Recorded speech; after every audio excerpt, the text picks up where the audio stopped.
जय श्री कृष्णा। श्री गिरिराज धरन की जय। श्री वल्लभाधीश की जय। अपने अपने गुरुदेव की जय। શ્રી રાધા સ્વામીનો ઉત્સવ ભાદરવો મહિનો છે ને અજવાળું પખવાડિયું, આઠમ તિથિ અને અનુરાધા નક્ષત્ર. એક પ્રહર દિવસ ચઢ્યો ન ચઢ્યો ત્યાં તો બરસાનામાં શ્રી વૃષભાનજીને ઘેર ભાદરવા સુદ આઠમના દિવસે આનંદ છવાઈ ગયો. કીર્તિ મહારાણીએ સંતતિને જન્મ આપ્યો છે. વીજળીના વેગથી ખબર ચોમેર ફેલાઈ ગઈ. વ્રજવાસીઓના હૃદયોલ્લાસનો પાર નથી. તેઓ ભેગા મળીને હરિદ્રા દધી ઉછાળતા, આનંદ મનાવતા અને ગાતા વગાડતા નૃત્ય કરતા વૃષભાનજીને ઘેર પહોંચ્યા. બ્રજબાલાઓ ફૂંદડીઓ ફરતા ફરતા બધા જ બ્રજજનો આનંદ પ્રદર્શિત કરતા વધામણી આપતા એકત્રિત થયા છે. શ્રી વૃષભાનજીએ ઉદાર હૃદયે ઇનામો અર્પિત કર્યા. પ્રસૂતિ ગ્રહમાં જુઓ તો રૂપ રૂપનો અંબાર, સૌંદર્ય અને કાંતિની ચરમસીમા દેખાઈ પડી છે. ઋષિએ જન્મ નક્ષત્રો જોયા અને ખૂબ પ્રફુલ્લિત થયા. આ હા હા હા, આ તો સર્વ શ્રુતિઓનો સાર છે. મૂર્તિમતી પુષ્ટિ, આ તો પુષ્ટિ છે. પ્રેમ ભક્તિનો અવતાર છે. પ્રીતિ યોગે પ્રકટ થયેલ પ્રેમ યોગીની રાધા, જેનો જન્મ કોટી કોટી પુત્રોના જન્મથી પણ વધારે આનંદ આપનારો છે. સુરનર મુનિ બધા જ તેની સેવામાં સૌભાગ્ય માને અને જેની કૃપાના બળે પરમ પુરુષ શ્રી પુરુષોત્તમનો પણ કૃપા રસ પ્રાપ્ત કરવો ઘણો સહેજ બને છે.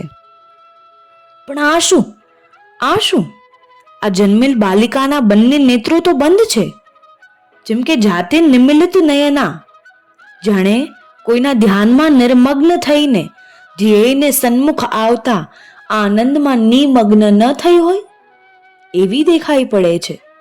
ખરું છે હો, વિરહ વ્યથા દૂર કરવા માટે ધ્યાન યોગ દ્વારા સન્મુખ કલ્પના કરવા સિવાય બીજો સરસ અને સુંદર ઉપાય કોઈ છે નહીં.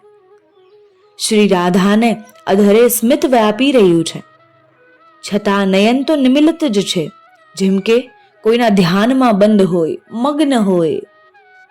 1 માસ વ્યતીત થયો, 2 માસ વ્યતીત થયા, 3 માસ વ્યતીત થયા, માસો પર માસ વ્યતીત થયા. ત્યારે 1 વર્ષ પછી શ્રી વૃષભાનજીને ત્યાં નારદજી પધાર્યા. કન્યા રત્નના દર્શન કરી ભાવ વિભોર થઈ ગયા, પણ નેત્રો તો હજુ બંધ જ રહ્યા.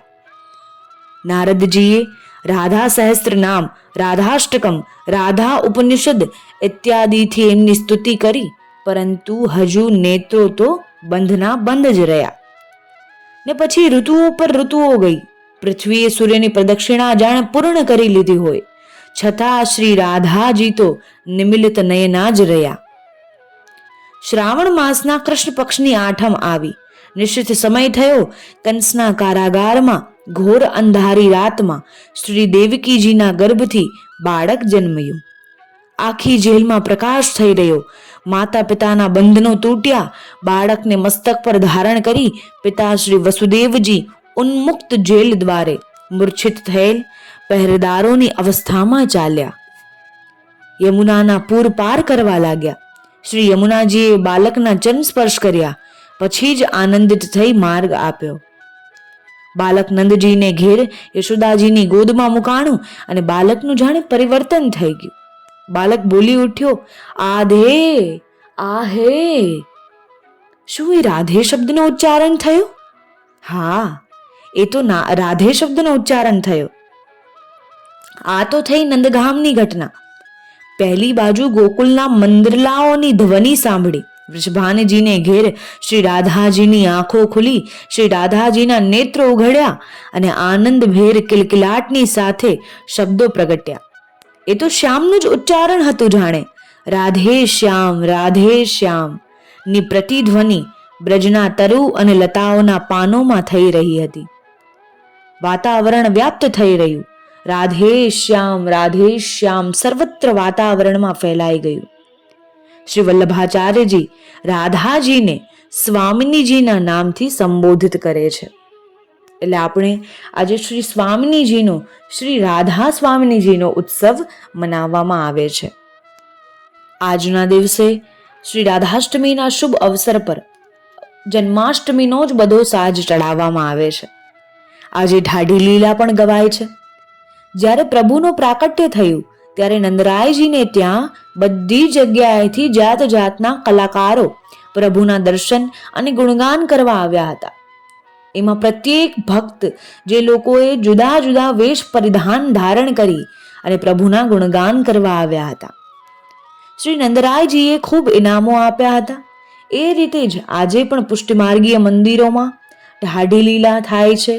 ઢાઢીન શૃંગાર કરી પ્રભુ સન્મુખ આવી કીર્તન કરે છે. શ્રી નંદરાયજીની, શ્રી ઠાકોરજીની વંશાવલી, શ્રી વલ્લભકુલની વંશાવલી ગવાય છે અને પછી ઢાઢીને દાન અપાય અને તે વિદાય થાય છે. તો આ રીતે શ્રી રાધાષ્ટમીનો ઉત્સવ મનાવવામાં આવે છે. આ રીતે આપણે શ્રી રાધાજીનો ભાવના જાણીએ. તો આ દિવસે કોઈ પણ પ્રકારના આપણે શૃંગાર ધારણ કરાવીએ, વસ્ત્ર ધારણ કરાવીએ, કોઈ પણ ઉત્સવ કરીએ, મનોરથ કરીએ, એ બધું તો ઠીક છે, એ કરવું જ જોઈએ. ભલે આપણે સૂક્ષ્મ રીતિથી કરીએ, પણ સાથે સાથે પુષ્ટિમાર્ગમાં દરેક ઉત્સવ, દરેક મનોરથ સાથે ગૌસેવાની પ્રધાનતા પણ જોવા મળે છે. દરેક વર્ણનમાં આપણને ગૌસેવાની પ્રધાનતા જોવા મળે છે. પ્રભુને ગાયો ખૂબ પ્રિય છે. પ્રભુને ગૌમાતા ખૂબ પ્રિય છે. તો આપણે ગૌમાતાની સેવા કરીને પ્રભુને પ્રસન્ન કરી શકીએ છીએ. પ્રભુ આપણા પર કૃપાની પ્રાપ્તિ કરે છે. જ્યારે પણ જીવ ગૌસેવાના માર્ગ પર ચાલે છે ત્યારે સમજવું કે આજે પ્રભુના વિશેષ આશીષ પ્રાપ્ત થયા છે, પ્રભુની વિશેષ કૃપા થઈ છે. તો આ જ રીતે ગૌમાતાની સેવા કરતા રહો. ગૌમાતાની સેવા માટે બીજાને પણ પ્રેરિત કરો. જય શ્રી કૃષ્ણ, જય ગિરિરાજ.